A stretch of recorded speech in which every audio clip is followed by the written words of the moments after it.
Okay, now I do. All right, I'll try this again. I would like to call to order the Malibu Planning Commission regular meeting of September 15th, 2025. This meeting is being held both in a hybrid format that allows members of the public to participate in person or remotely via Zoom when technologically possible. In-person participants, if you would like to speak, please submit your request to speak form to the clerk before your item is called. Only in-person participants may donate or accept durations of time. Remote participants, if you would like to speak, please join the Zoom meeting printed on the agenda and raise your hand in Zoom when the item you wish to comment on is called. Commissioners, when you have comments, please raise your hand and I will call on you in turn so we can make our discussion clear for the record and the public. May I have a roll call? Commissioner Kamens? Here. Commissioner Mazza? Here. Commissioner Peak? Here. Vice Chair Riddick? Here. You have a quorum. All right.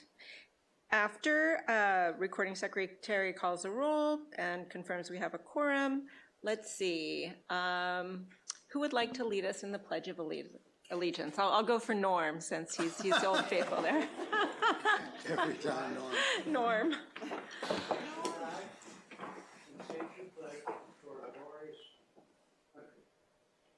Pledge allegiance to the flag of the United States of America and to the republic for which it stands, one nation, under God, indivisible, with liberty and justice for all. Thank you, Norm. Madam Chairman, I'd like to make a motion to recommend the staff's agenda with item 5A continued to October 8th, 2025.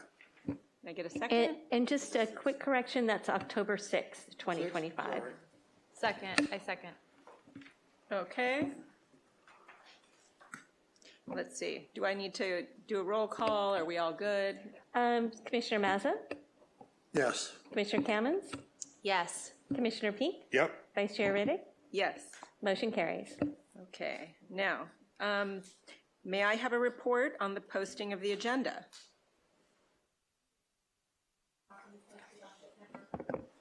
Sorry. The agenda for this meeting was properly posted on September 5th, 2025. The amended agenda was properly posted on September 12th, 2025. All right. Written and oral communication from the public. Okay, so this is the time for public speakers for items not on the agenda, in person called on prior to virtual. Okay. We have no people who have submitted speaker slips in person, and there are no raised hands in the virtual meeting. Okay. Community Development Director report. I want to make a comment. Okay. John? I'd like to dedicate the meeting to Emery Eaton, Tyler's new son. I'll second that. All right. I think straw vote counts for that, so we'll just move on. Okay, let's go to our Community Development Director report. Yes. Good evening, Planning Commissioners, and thank you so much for having me this evening. Maybe we'll start with the first one, most important of all. I'm pleased to announce Tyler's sons, Emery Thomas Kishoyi. Ethan's was born on September 5th. Him and the mother are doing very well.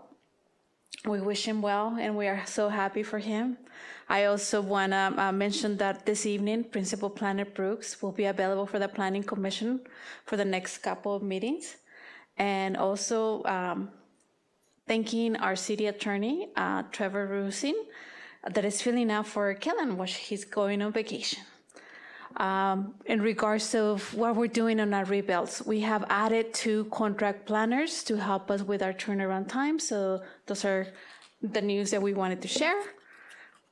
As far as the number of permits that we have seen on the Palisades rebuild, we have 129 applications that we received.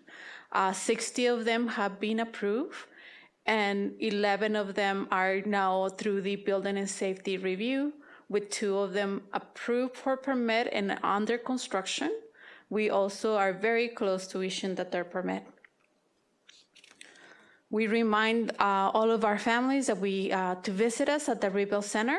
We have seen about 535 families that have come and see us. We are welcoming walk-ins. And then our Woolsey Fire. We continue assisting those families that are going through the Woolsey Fire rebuilds. We are happy to announce that this past 2 weeks, we have issued 2 more certificates of occupancy. And we're working with 97 properties that are under construction. And just a reminder for all of our Woolsey families, November 8th of 2026 is your deadline to obtain building permits for approval of your planning verification through the Woolsey Fire projects. We still offering counter hours for the Woolsey rebuilds. Those are at Malibu City Hall, Tuesdays and Thursdays from 9 to 12. And Akash Shah is our contract planner that is helping us with those applications and those meetings. And so what is to come in the next couple of weeks? We have a special council meeting that will be held here at the council chambers. This will begin at 10 a.m. We also would like to announce that the Malibu Chamber of Commerce is hosting a Rebuild Expo at the Santa Monica Bay Women's Club from 2 to 5. This will be held on September 28th. And then a final reminder, October 8th is the deadline for Small Businesses Administration economic inquiries for disaster loans. And that concludes my presentation this evening. If the planning commissioners have any question for me, I'm here. Thank you, Yolanda. Thank you. Thanks, Yolanda. Okay, so consent calendar. We are moving to item 3, the consent calendar. Do any of the commissioners wish to pull an item on the consent calendar? No? Okay. I'll make a motion to approve the consent calendar. I'll second that. All right. Should we do a roll call? Commissioner Peak? Yes. Commissioner Mazza? Yes. Commissioner Kamens? Yes. Vice Chair Riddick? Yes. Motion carries. Okay. Let's see. Where are we now? Let's see. 5 down here? Yeah, 5B. Okay, new public hearings. Can you hear me? Yeah. Got it. Okay, so announce item on the subject. Let's see. And forgive me, everybody, this is my first time as chair, so going through this little script here is new for me. Okay, got it. I'll borrow yours. Okay, so this is Coastal Development Permit number 23053 and Conditional Use Permit number 23005, an application for a 719 square foot modular building for the continued operation of a day labor hiring site operated by the Malibu Community Labor Exchange and associated development. All right.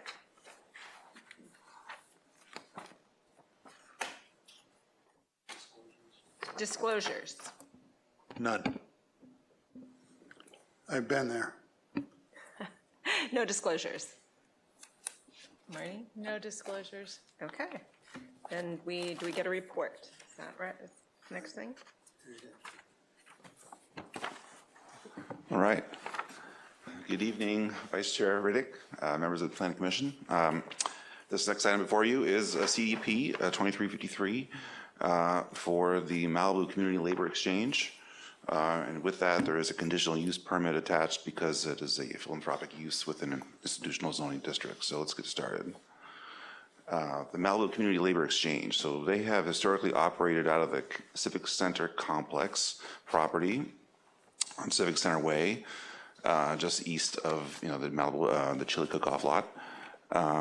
And that property has seen quite some redevelopment lately. The area of the proposed project is in the northwestern corner of this lot. So it's about a 7,000 square foot leased area from the county. So Okay, so the Malibu Community Labor Exchange is a nonprofit organization that has operated on-site from a temporary office trailer since roughly 1993, and where they have provided an area to facilitate day laboring opportunities. This temporary office trailer has endured some wear and tear over the years, so no doubt accelerated by some of the construction phases recently of the Santa Monica College Malibu campus. So, in fact, here are some aerials over the years. 2003, up top left. I put a star showing where the temporary trailer is on the property, and as you can see, it moved between 2017 and 2021, closer to Civic Center Way, as you can see, to accommodate the construction of the college campus. And more recently, it's been moved towards the rear, just before the northwestern corner where the project is proposed. So that's just a timeline of where it's been. The project proposes a fixed location, sort of detached office structure for the MCLE. It's a fairly small structure. It's 719 square feet. It does have a permanent foundation, pitched roof, not to exceed 15 feet, 9 inches in height. It does include a bathroom facility, and that will have plumbing connected to the Civic Center wastewater treatment facility. We do have Tatiana here to my left for Public Works. She's available for questions related to that. So the 719 square foot addition to the property does increase the FAR, which is already overdeveloped following the construction of the college campus. So that does have a very small increase from 0.193 to 0.195. And that request will require City Council approval for this property, increasing the FAR beyond 0.15 up to a limit of 0.20, as I have written down the bottom here. So also proposes with this project is a new trash enclosure with decorative landscaping around that, 2 new rolling gates, and removing 1 overhead street light, which is along the northern edge of the leased area. The office hours will remain the same, 7 a.m. to 1 p.m. Monday through Saturday.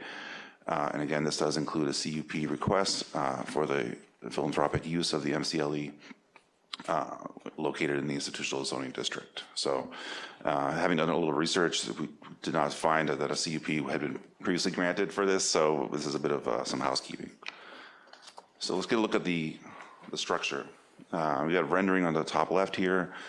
And you can see that street light actually up top, that's going to be removed. So yeah, we have an elevation to the bottom left. So again, you have your pitched roof, 15 feet, 9 inches maximum height. And then you've got your site plan off to the right showing the structure is meeting their setbacks, and you have your trash enclosure with the landscaping and parking stalls and the gated access. So that's the visual. Projected construction timeline. So assuming it's approved here today, we anticipate construction will commence early next year and completed by late June of next year. I just want to say we've got 13 letters from the public in support of the project, 0 letters opposing the project. So nice to have everybody on board.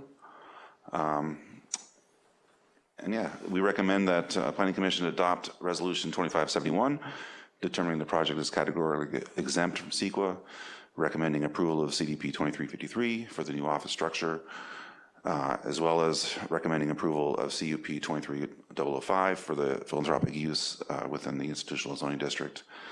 And hopefully, recommend subsequent approval from City Council to improve this increase in FAR. So that concludes my presentation. Okay.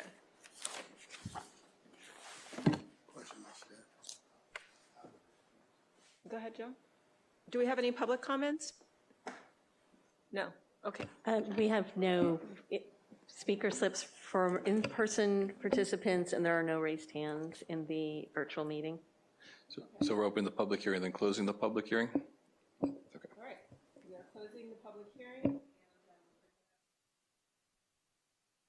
And Vice Chair Riddick, can you make sure your microphone is on when you're speaking? Yeah, how's that? Is that better? Perfect, thank you. Okay, great. So we're going to close the public hearing, and we will bring it up to the dais for commission discussion. I know we have questions. John? Yeah, just a couple. Is there something special about the sewage system because it costs more than the whole building? And it seems like it's the most expensive connection I've ever seen to a sewer. Good evening, Commissioners. The sewage system doesn't include only connection, it also includes the fee for connection. So it includes construction and connection. Okay, but it's more than the And whole building. relocation. It's more than the whole building. This is standard requirements? Nothing different than normal? For this particular building, for this particular location, that's what we're estimating. Okay, then the second question is, the only way a CUP can, and this may be for Trevor, the only way the CUP can be granted is for a public benefit use, which is what it's granted for. But can we put in a condition that it expires upon being ceased to be used for a public benefit use? You wouldn't need to include any language because the CUP is only allowing that use. It would not allow any other type of use. So you're saying if the trailer was used for something besides the charitable benefit, Right. they would need to come and get a CUP amendment in order to do that. So if they stop using it for the purpose that's authorized here after 6 months, then it could be revoked because the use would no longer be active. And the property cannot be used for anything else that requires a conditional use without an amendment. So we don't need to state that, it just happens. Okay, if there are no other questions, I'm going to move the item as recommended. Marnie has some I had questions. some questions and thoughts. First, I was wondering, is this paid for by Malibu? Do you want to turn your mic on? I'm sorry, if you could put your. Yeah, Thank who you. pays for, who's paying for it?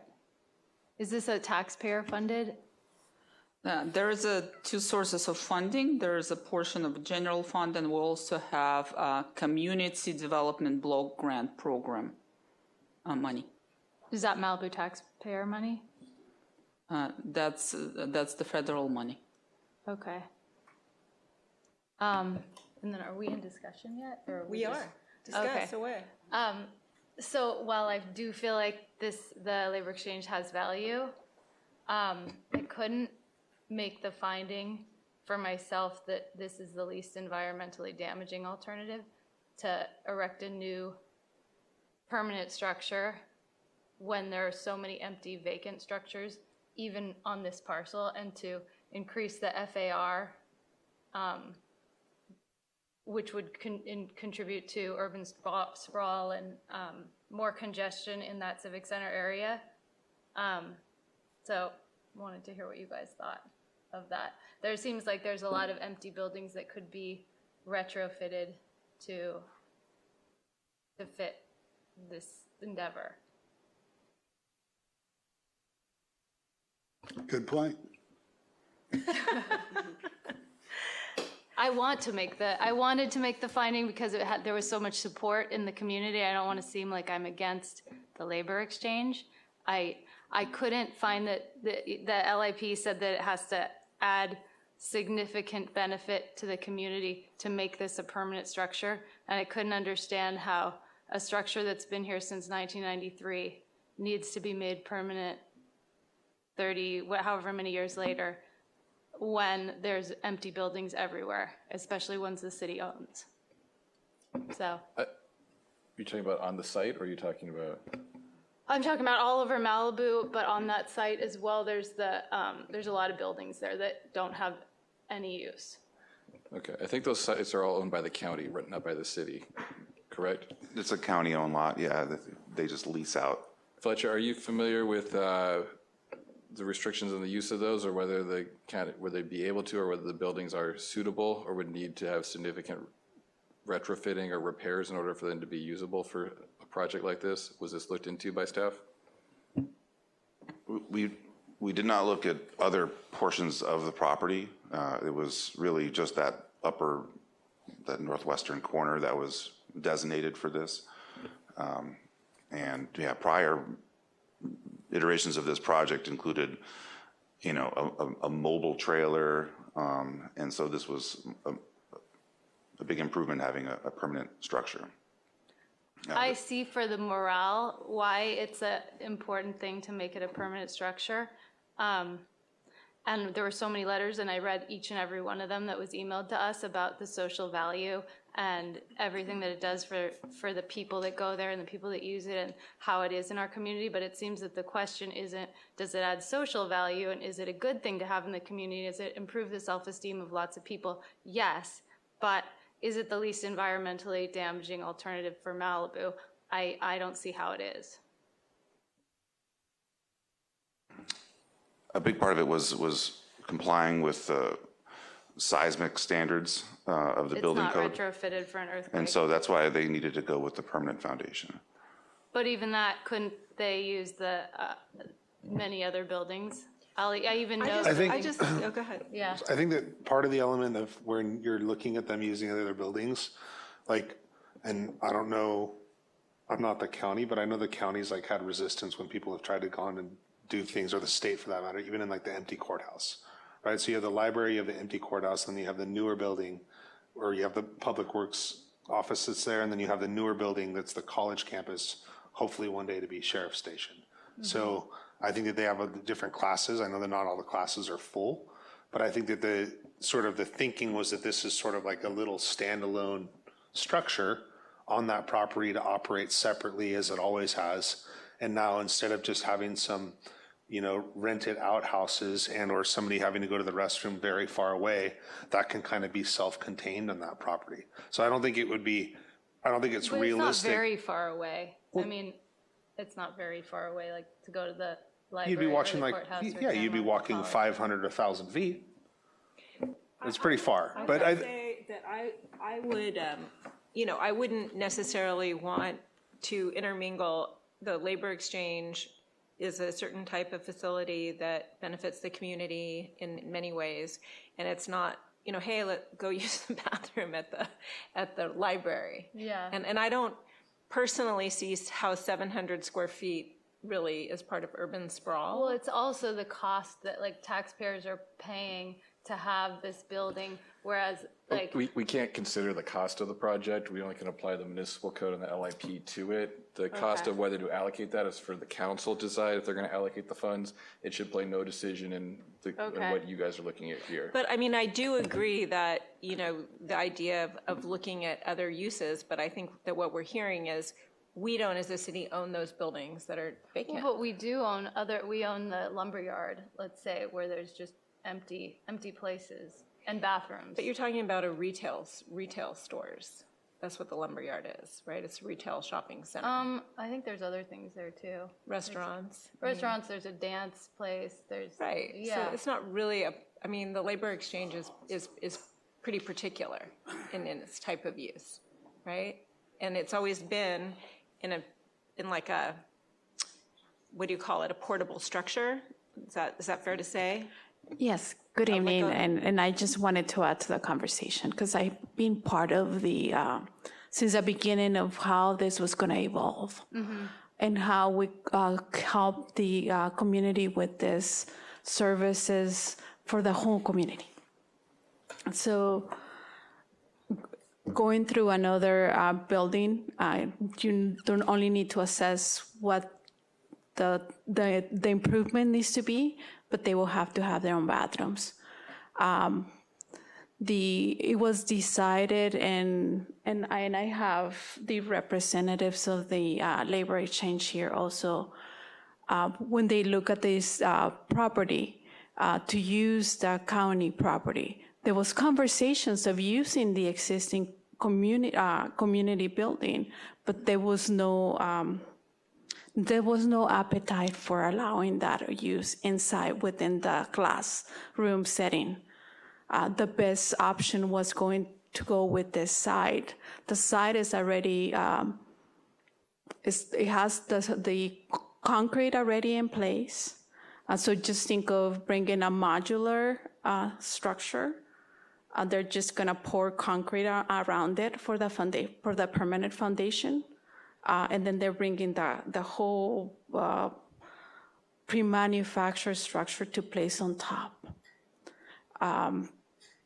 So that is what this project is about. There's not a lot of grading, excavation, or nothing of that concern. The communication also has been with the campus on how the construction is going to be done and how long is it going to be take. Another item that it was also added to the presentation is the funding mechanism that we're using to have this. It's a very tight and constraint on how we can use those fundings, and so that's why Fletcher was stating that it will start at the beginning of the year, and it will need to be final before the fiscal year 2025. So think of construction usually takes a lot longer. So think of this one as it's not as extensive work that is going to be on the site. So wait, it would be starting before the end of this year? Beginning of the year, it will have to end by June, the fiscal year, June 30th of 2026, sorry. Okay. I just want to clarify, did you say the funding is federal funding? So is that? I think there's some community General development fund, block grant General funding Malibu General Fund. and community development block grant federal funding. Is that what we heard? Can we clarify? That is correct. There's a portion is funded by Community Development Block Grant Program, and the rest is coming from general fund. And I have a question for Trevor on that. He may be able to shed a little bit of light on it. In the past, has the city many years not even been able to use their community development block grant funds and wind up selling them to other cities at a discount? Like where, let's say we have $100,000 in funding, some other city pays us $75,000 for it. We don't even get to use all of it. Is that not correct? That's correct. You're remembering your time on the council, that those type of items would come before it, but we have very few uses, I believe, in the city that would qualify for those funds for us to be able to use them. And since we have approval for this, this would be one that we can finally use those funds for. I was confused when, sorry, Yolanda, you said they didn't have an appetite. Is that what you said for using the other building? What does that mean? Like who didn't have an appetite for using?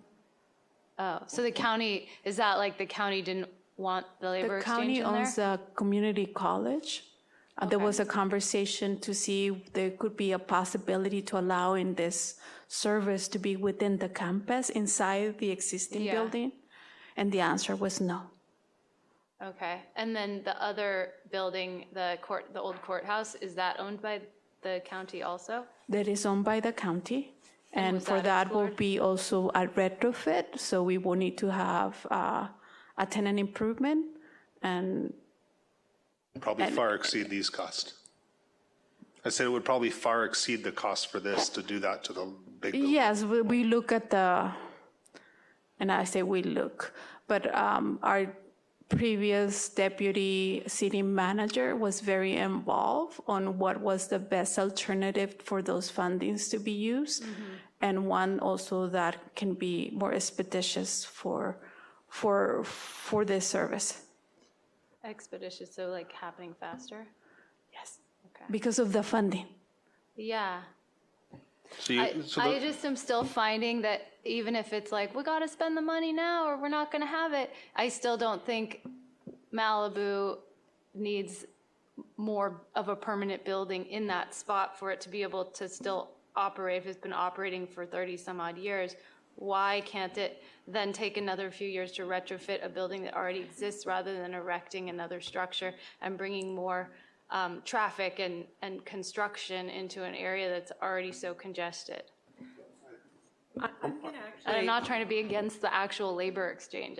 I appreciate everything you said, Marnie, and I agree to some extent. However, in this case, I'm going to go ahead and second John's motion. First, I want to ask a question. This building is almost $1,000 a square foot, and mobile buildings are usually a couple $100 a square foot. So did we ever look at using a standard modular building or taking the building that's there and attaching it to a foundation? We looked at the building that was there, but the building that was there is not approvable, meaning it does not have all of the certifications required under the building code. And that was why it was necessary to acquire a new structure, manufactured structure. So I think part of what Marnie's saying is this is over $600,000 for 700 square feet. And the question is, did we look at, it seems like it's, you can make it out of marble for that price. Commissioners, we really can't look into the calculus of whether it's the Okay. best use of the city's funds on it. That's for the council to decide. Okay. We just need to look at, the findings that are required for the approval. Okay, the last question of And mine and is, I do know that this has been studied for years, and there are issues with the useful life of the existing trailer right now. So I don't know how much longer it would be able to remain if. Yes, and the way they were operating without permit. So that's the reality where we are. They did not have a sanitation. They did not have an approved bathroom that they can be used for those services. So we were looking at a sanitation issue, an unpermitted building, and also the way it's being proposed is through a building that is going to be safe for the people that are using it, is going to have their own bathrooms as required by the building code. You guys were stating, they can use bathrooms that are 200 feet away. It's really required by the building code that they have their own bathrooms inside those service facilities.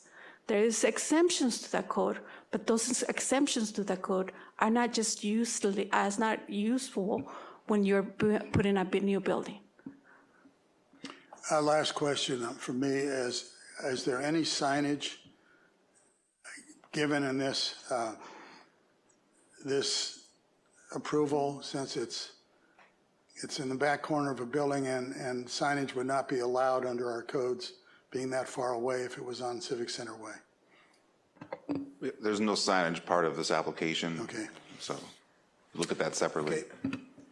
Okay, so I've seconded. If I may offer some additional information for the commissioners about the construction and the building, it's just, it's not only building, there's also some improvement to that area of the site, and it's already disturbed impervious surface. This project will improve it by increasing pervious, because it's also including the planters, and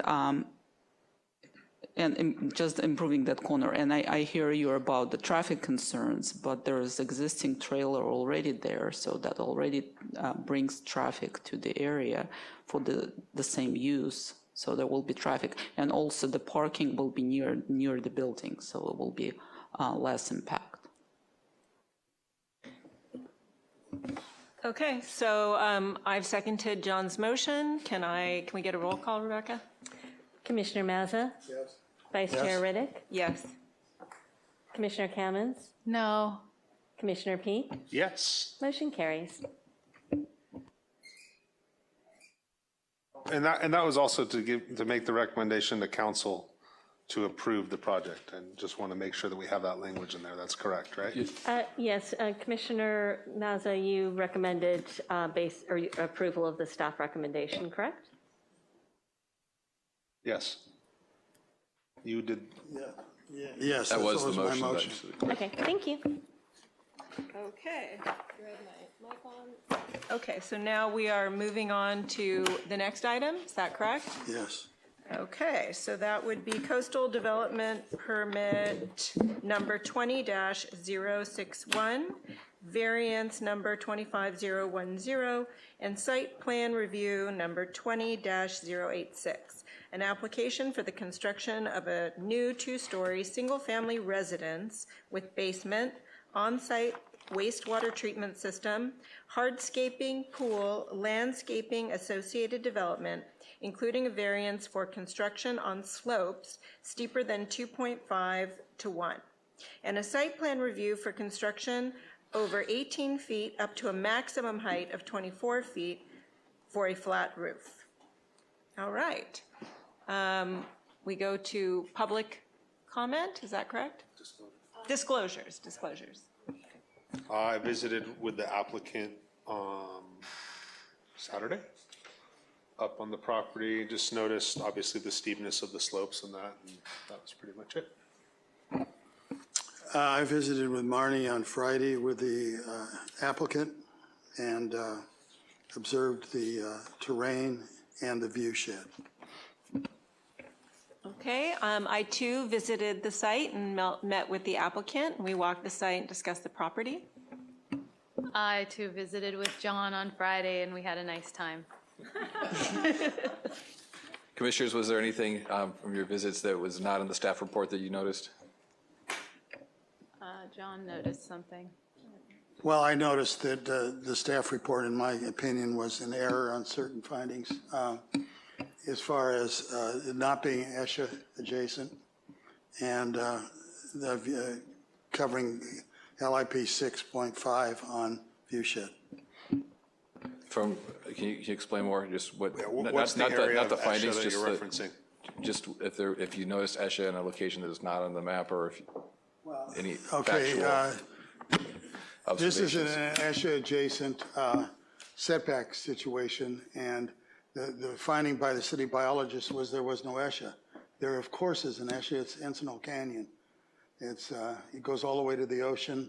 We've had many houses towards the ocean from there that have been found by this body to be ESHAs.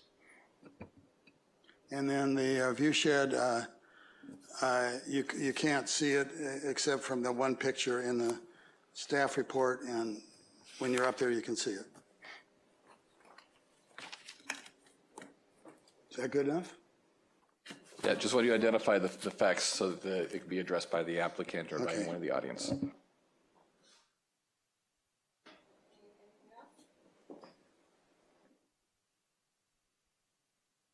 Okay, so now we are going to go to public comment. First, we're going to go to Principal Planner Brooks for a staff presentation. Terrific. Yes, good evening, Vice Chair Riddick and members of the Planning Commission. So depicted here is the vicinity map. It also shows the mapped ESHAs that are located within 200 feet of the proposed project. Because the original biological clearance for this project did not include a bio assessment, city staff did have the applicant provide a supplemental biological assessment just to confirm our ability to make the ESHA findings pursuant to Chapter 4 of the LIP. The city biologist concurred with the project biologist's findings and that there is no ESHA within 200 feet of the proposed project. Listed here is the project description, which includes a new single-family residence.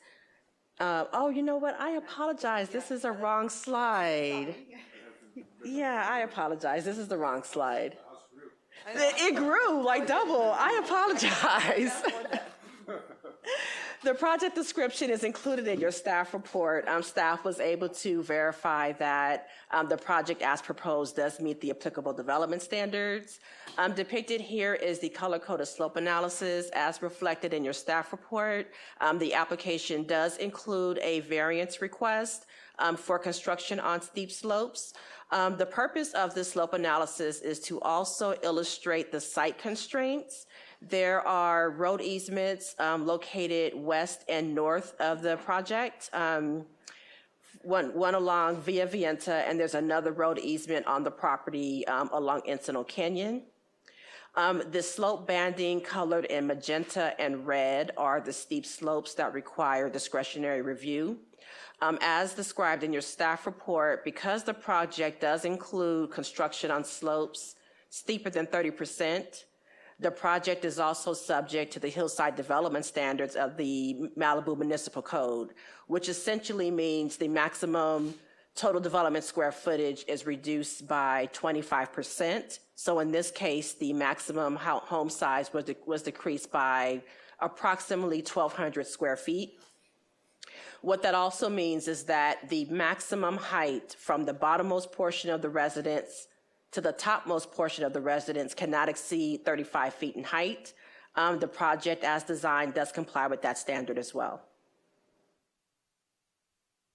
And then depicted here is the site plan showing the siting of the residence, which includes a basement and a pool. And depicted here is a rendering of the proposed project looking northeast at the project site. And the next couple of slides are those of the story poles. As Commissioner Mazza mentioned, the residence is visible from Encino Canyon Road, which is an LUP, land use plan designated scenic road. As you can see on this photo, it is the portion of the residence below 18 feet that blocks the ocean view. So staff does have the ability to approve the project as proposed. The project is also conditioned to be limited to earth tones because, again, the residence will be visible from a scenic road. And the project is also conditioned to be dark sky compliant. And here's another photo of the story post taken from Via Vienta Street. That does conclude my presentation. Again, I apologize for not having the accurate project description on that slide, but all the information is in the staff report. The staff report did not make a recommendation because of the variance request. So staff is requesting the Planning Commission to consider the analysis in the report and provide a recommendation to staff to come back with a resolution. And I'm available for any questions, as is the property owner. Thank you so much. Thank you, Anika. Okay, now we're going to go to public comment, and I have 3 speaker cards. Oh, yeah, the applicant, yes. Open the public hearing. They're the applicant, Kelly Hancock, those are and I think your architect is in here too? Yes. All right. It's 15 minutes. Oh, should I come up? Sorry.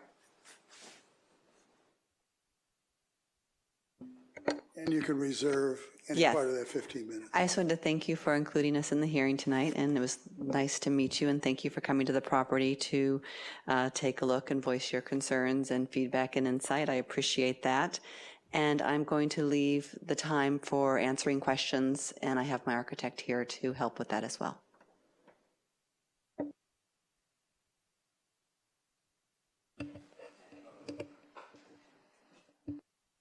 And just a point of clarification, this is your only guaranteed opportunity for providing comment, although the commission has the opportunity to direct additional questions to you should they decide to do so.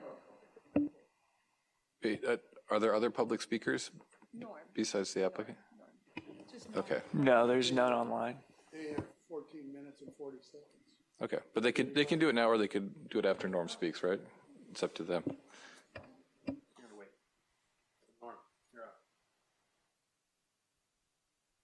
Norm, you want to come up and give your comments?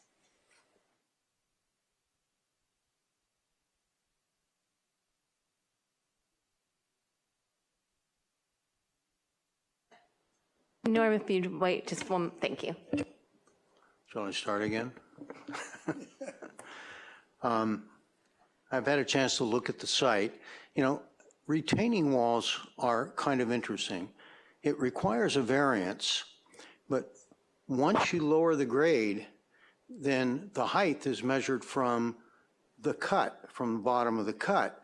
So ultimately, when you look at it in terms of where the grade was, it's lower. The same, but you don't get any benefit when you extend out and have it what's called a downhill retaining wall. That is measured from the natural slope, not from the raised slope. So it really is beneficial in terms of views to have retaining walls. Now, it is a variance, but in essence, it works to the benefit of the public not wanting to see a house from a nearby highway or a road. So, and since that's the only variance, it's almost a clean sheet project with the exception of that variance, which I believe is beneficial to the project. It meets the wastewater treatment system requirements. It meets the size requirements, the setback requirements. Those are my comments. Thank you. Oops, thanks, Norm. Okay, and now we are back to the applicants. We can ask him questions. My name is Martin Zünkler. I'm the architect of the structure.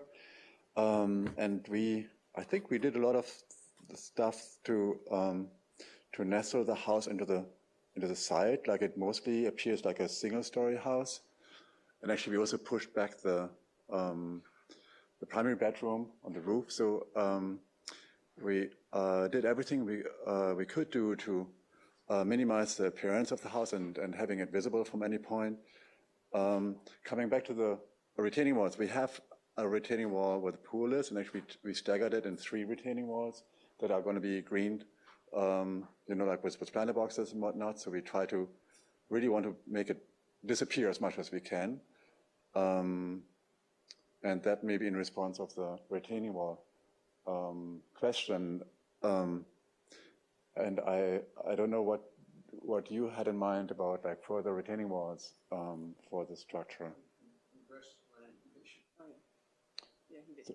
Oh, okay. All right, okay. So, yeah, I think that's pretty much what I wanted to mention about the house. I'm just going to say one other comment and leave it open for questions. As I mentioned to you when I saw you on the site, we did talk to all of our neighbors through this whole process of 5 years that we've been working on this. So they had agreement and they understood, and we addressed any concerns, and they didn't have any. So that's all. Thank you.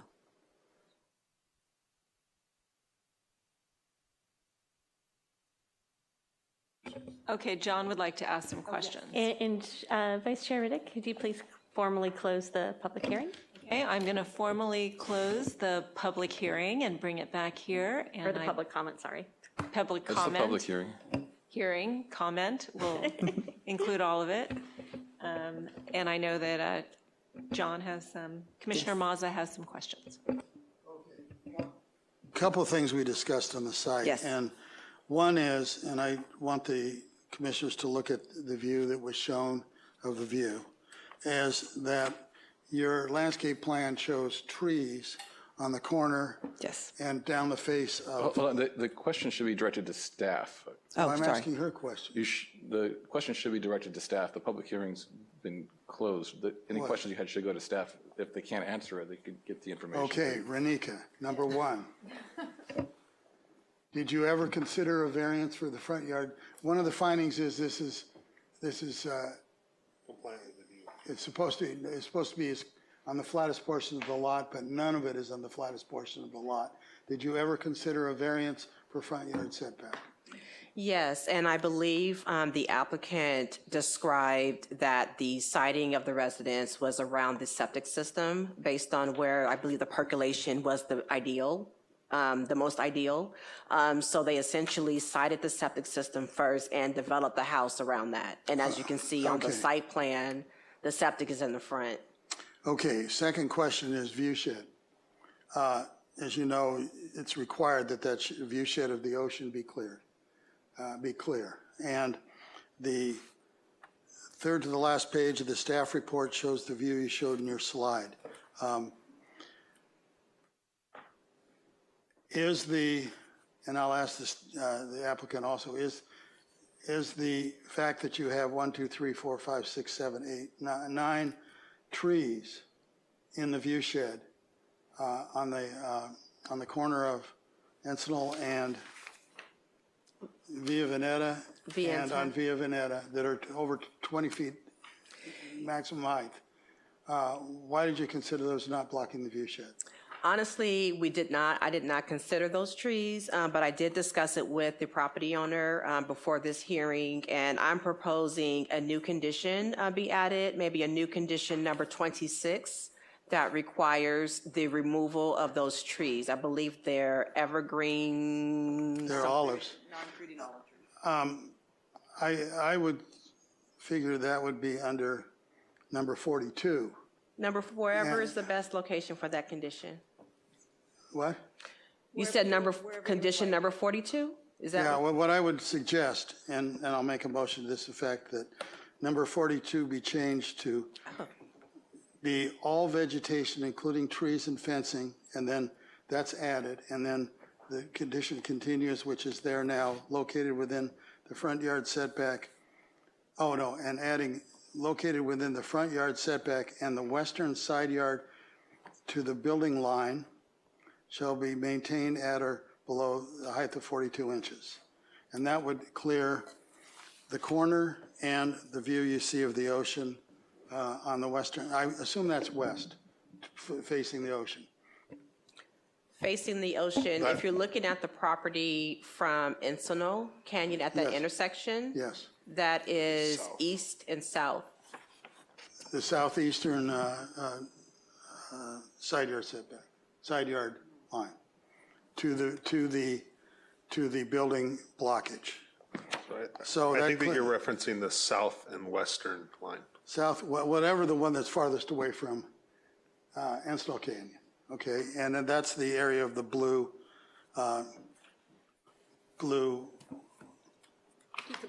peekaboo, okay? So, Do you want to reference in that as like, the reason for keeping the 42 inches is to protect the ocean view? Correct. From Encino Road? that's why I have it under the view section. It'd be like that. Yeah, no, Yes. I understand. Okay, can I ask you if there's a problem with that? No. My only comment would be when we walked the property, it was the 3 trees that were on the corner of Encinal and Via Vienta. And we don't have a problem taking those down and having those be very low. But are there more trees beside those 3? Because you only see the ocean for the 20 seconds that you're driving Well, past the reason I'm road. including that, and if you remember the Yeah. slide she showed, if you put trees along that southeastern or whatever it is, southwestern boundary, you would block the view of the ocean. But I think what she's asking, John, you're talking about these. I'm talking about No, that. so if you were to look at the There. site plan, Yeah, right? So there's some trees that are on the corner. of right, which Via I Vienta said and we Encino. remove, yes. But then as you go down, right, your property line that borders the neighboring home that's already built, Mm-hmm. existing, there's some trees that you have like out there in front of your deck. Oh, pool, okay. And he doesn't, the idea is that you're preserving the Okay, ocean view yeah, from the public road. we can remove that, we can remove those, Okay. yeah, absolutely. Okay, then the other situation I want to address is number 20, lighting. Yes. And that is that essentially number one, the staff report, by the way, on one page says it's a 1-story building, and the next page says it's a 2-story building. But it is a 2-story building. It's a 2-story.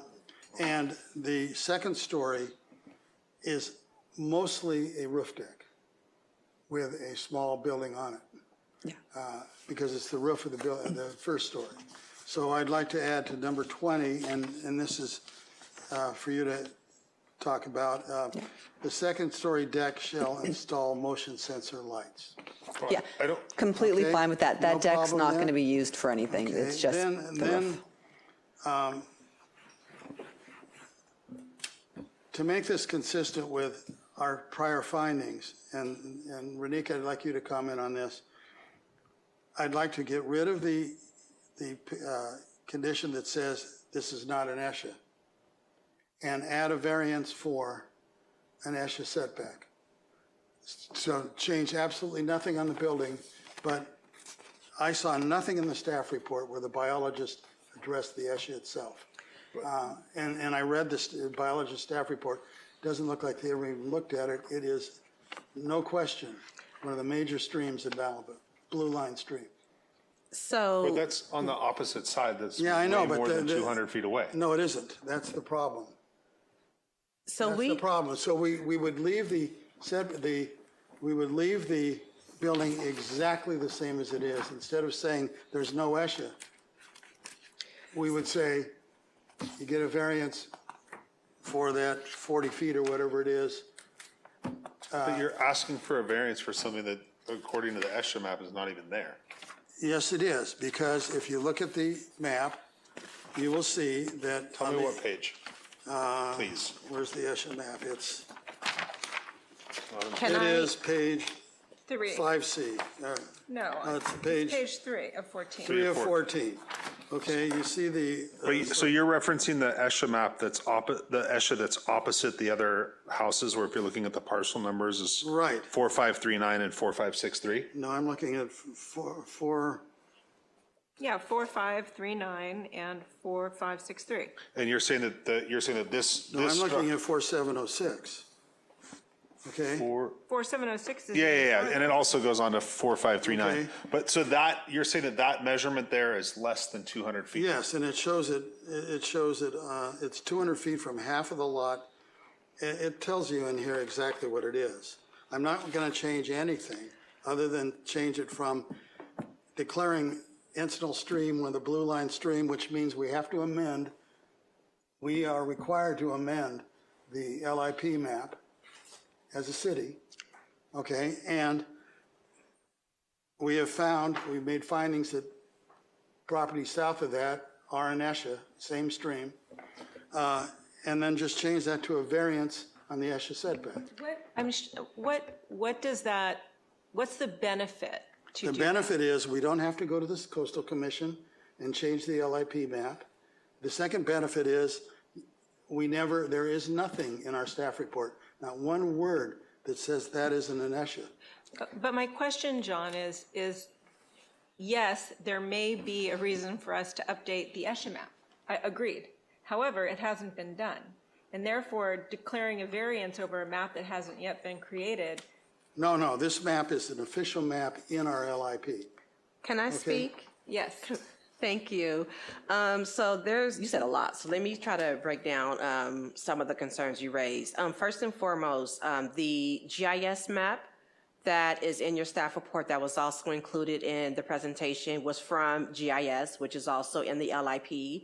That's just like a basis for staff to consider if there's ESHA. What we end up doing is having the property owner provide a site-specific analysis of ESHA on the property and any ESHA surrounding the property. And I know there was some frustration in us requesting that information, but I'm grateful that we did, because we were able to find that the fuel mod for this project does not encroach in any ESHA. And we were able to make the finding. I believe there is language in your staff report that describes the supplemental biological memo that was prepared for this project. And if you read that, there is nothing in there that says Encinal Creek, Blue Line Stream, mapped ESHA in the LIP, map number 4, shows it as an ESHA. So therefore, the biologist never analyzed whether or not the Encinal Creek, which is not a creek, it's a stream, was an ESHA or not. They looked at any ESHA located within 200 feet of the property. There's not a word in there about there's language actual property 406.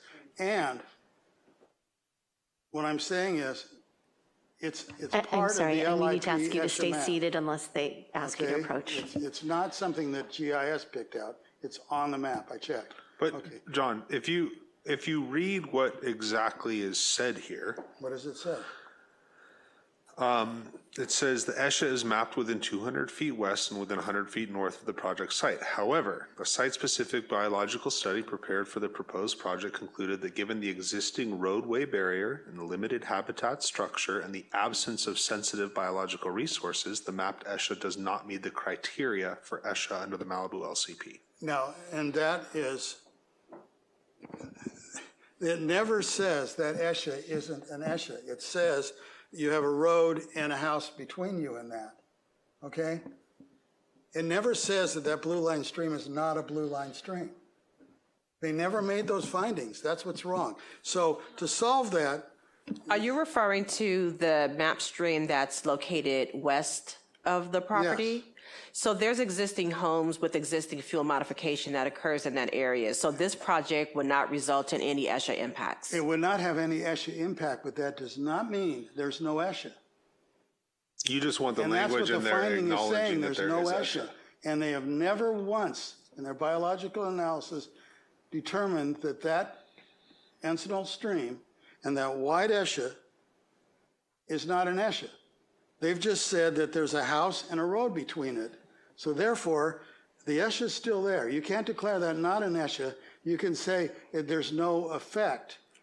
There's no problem because there's a road and a house in between. And that's why you give them a variance. Well, but I'm actually gonna take this to Trevor. Trevor, can you just weigh in on this, please? Because I hear what you're saying, John. I just don't think it has any bearing on whether we move to approve the project. I agree with the trees, let's save the peekaboo view, but why are we adding in language? I don't see where that gets us. Let me just ask Trevor this question. Trevor, if that's not an ESHA, every house along that stream is not on an ESHA, correct? It affects every house on that stream. And as a body, we have found that houses farther down the stream are an ESHA. Okay, we made them do ESHA setbacks or variances. Okay. So that's, Trevor? there's a difference between saying there's no ESHA and there's no ESHA effect. Okay, so I am very reluctant to say Encinal Creek is no longer an ESHA because there's nothing in this report that other than says it doesn't bother the ESHA. It doesn't say it's not an ESHA. Encinal Creek is not part of this project. Yes, it is. Right there, page 3. I mean, I see what you're pointing Okay, it's an ESHA, and they're And it is not close enough. Yeah, they're within 200 feet. That's why they had to do the biological report. Okay. That's why they said there's a road and a house in between. Okay, let's defer to Trevor. Trevor, please, educate us. All right. I'm trying to understand what you're trying to get at, Commissioner Mazza. You're implying that we need to require a variance? What I'm saying is there is an ESHA there. There's nothing in our staff report that says there isn't, other than there isn't, but they never justify anything. That ESHA, no, let me finish. Okay, but I just want to say one thing. The way that I read it, John, is it doesn't say there isn't ESHA.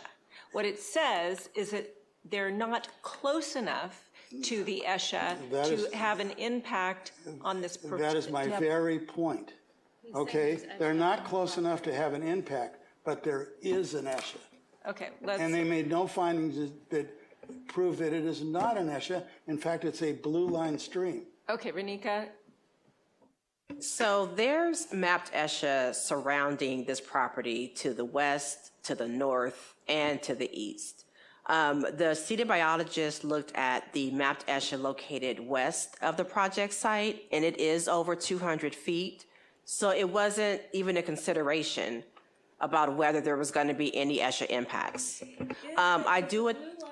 Is the blue line stream that John is discussing within 200 feet of this particular project, and is a variance required? No, it is not. Okay. Okay. So To both questions. Let me ask you this, Renika. Why did you have them do a biological report if the ESHA is not within 200 feet? Because the mapped ESHA located to the north, on the north side of Encinal Canyon, and there's a mapped ESHA located east that's within 200 feet, and we needed additional information to confirm, one, is it ESHA? And if it is, if the fuel modification was going to encroach in those areas. And her biologist determined that it wasn't considered ESHA. Okay, So you're saying that the lot across the street from them is not bisected by an ESHA? No, there is ESHA mapped on that northern property. We just had her biologist look at any area within 200 feet of her residence to make sure the fuel modification was not going to encroach in ESHA. Can I ask John, what would be the end game? So say they do this, what's the end game? What do you want them to? What he wants, Marnie, is he wants them to document in the approval that there is, in fact, ESHA within 200 feet of the property. Within 200 feet of the property. However, we would grant a variance, but we would acknowledge that there is ESHA there. Is that a condition we can add before making a motion to approve We can do that. Yes, we can. I get concerned, Rebecca?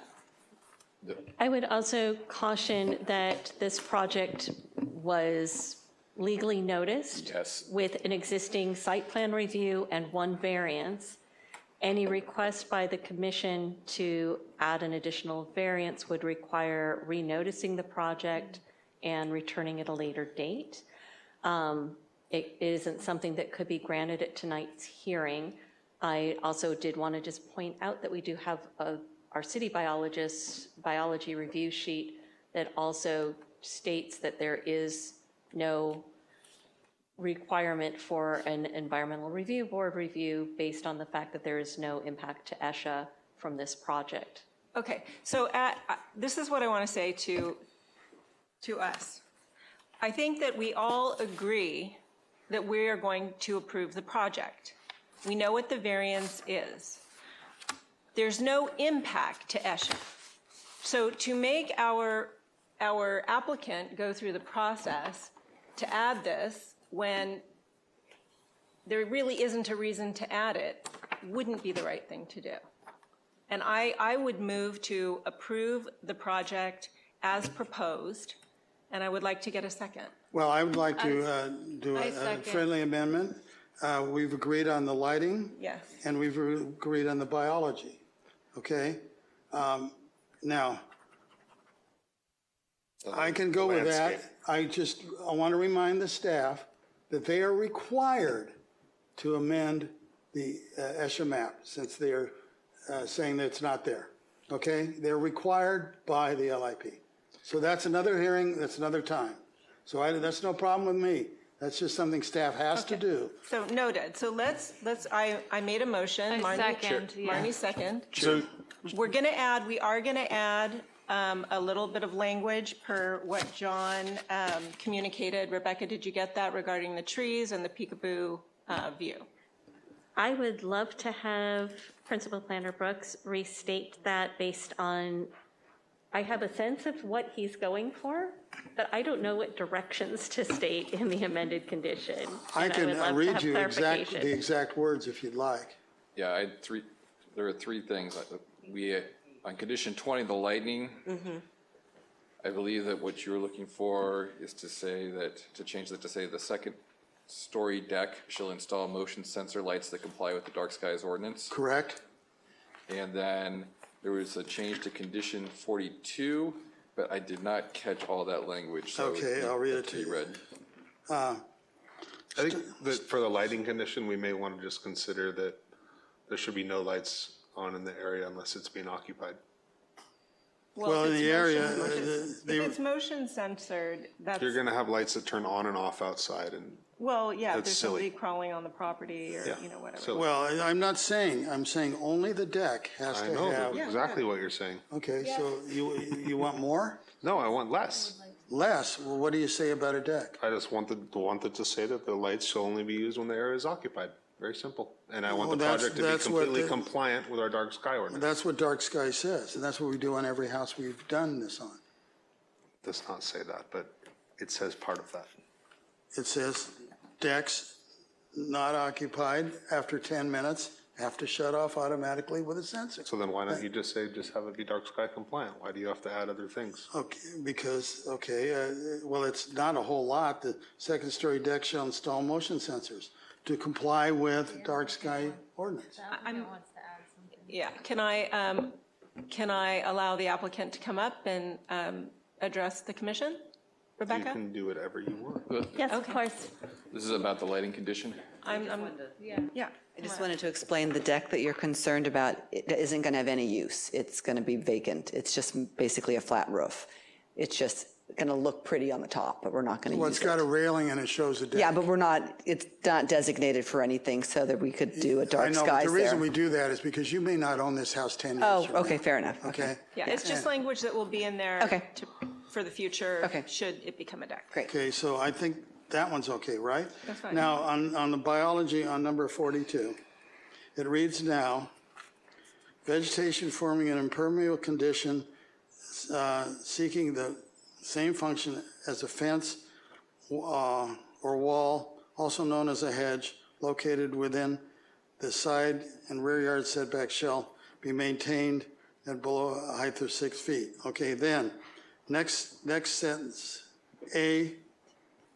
all vegetation, including trees and fencing, located within the front yard. Hold on. All vegetation, Including trees and fencing. trees and Fencing located within the front yard setback and the Side yard setback. western, I think it's western, but you could pick whatever direction that is. That's Western. Western side south. yard setback to the building line, okay? Once the building starts, they can plant whatever they want, okay? up to the Structure. the main structure. Yeah. Shall be maintained at or below a height of 42 inches. And you just might want to say to preserve the, Well, you can say to preserve the view, yep. View from Encino Canyon and Via Vienta. to preserve the view, ocean view from Encino Canyon and Via Vienta. Okay, it's simply, nothing's changed other than you can't plant trees in front of the blue line view. And I don't want to say that because then we have to have a picture and you can't put that in. What were the streets again from Ensign? Encino Canyon and Via. I think I Vienta. have it. And Via, It's the project. yeah. Yeah, the project street, Vienta, Vienta. Vienta. Got it, thank you. Is that acceptable? And just for reference, it's the west direction, no, north, south direction. Up there at Encino it is? No, that's the west side.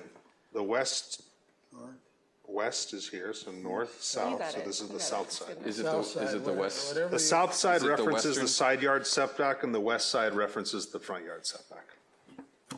Okay? I want to make sure I have it right. Okay, so within the Can- front yard, I'm sorry, and within the front yard setback, and you're saying the southern side yard setback? Correct. Thank you. Okay, can I read it? Yep. Sure. Go.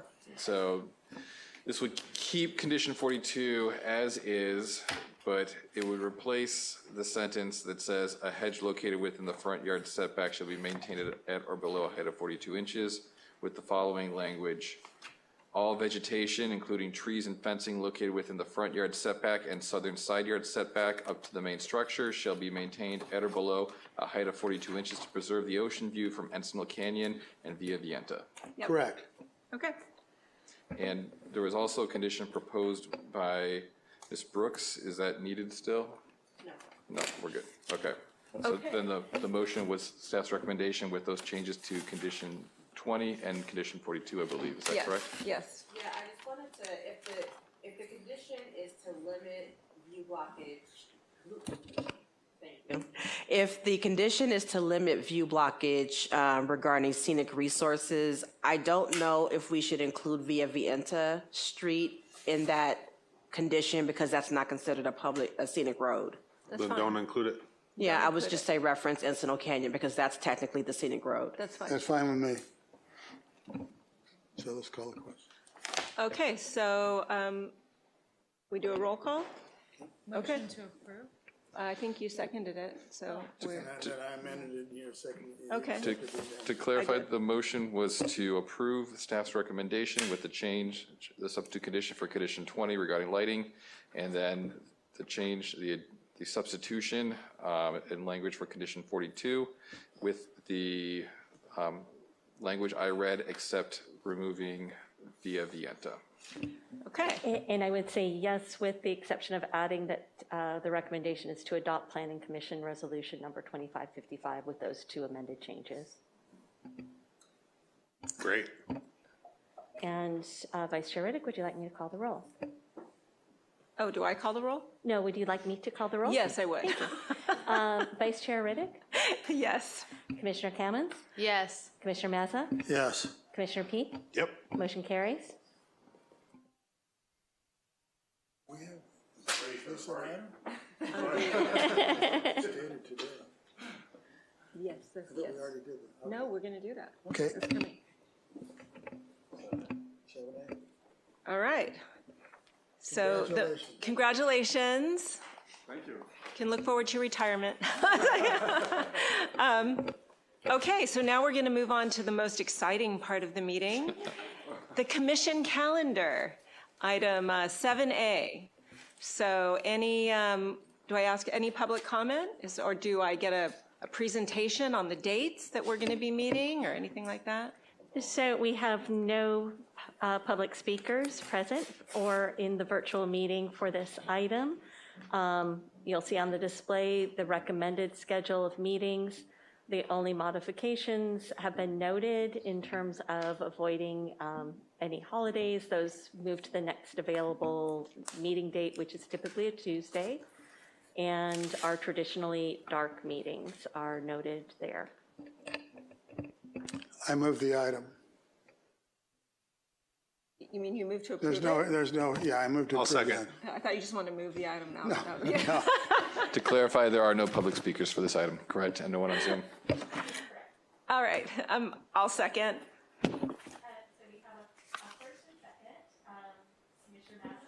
Yes. Sorry, Commissioner Mazza, Commissioner Peak, Yes. Commissioner Kamens, Yes. Vice Chair Riddick, Yes. motion carries. Rebecca, question. Item 5A, do we keep this giant staff report or is another one coming? You should definitely keep your staff reports and your plan sets. Your staff report is likely to come back to you in terms of a cover report, but I would love to not reprint that 475-page plan set unless any modification is made prior to the next meeting. Wait, I just I would missed love that. you not What are we to. supposed to say? Okay, again, we are dedicating the meeting to Emery Eaton. Yes. I move we adjourn. All right, I'll second that motion. The meeting is adjourned. Thank you, Commissioner.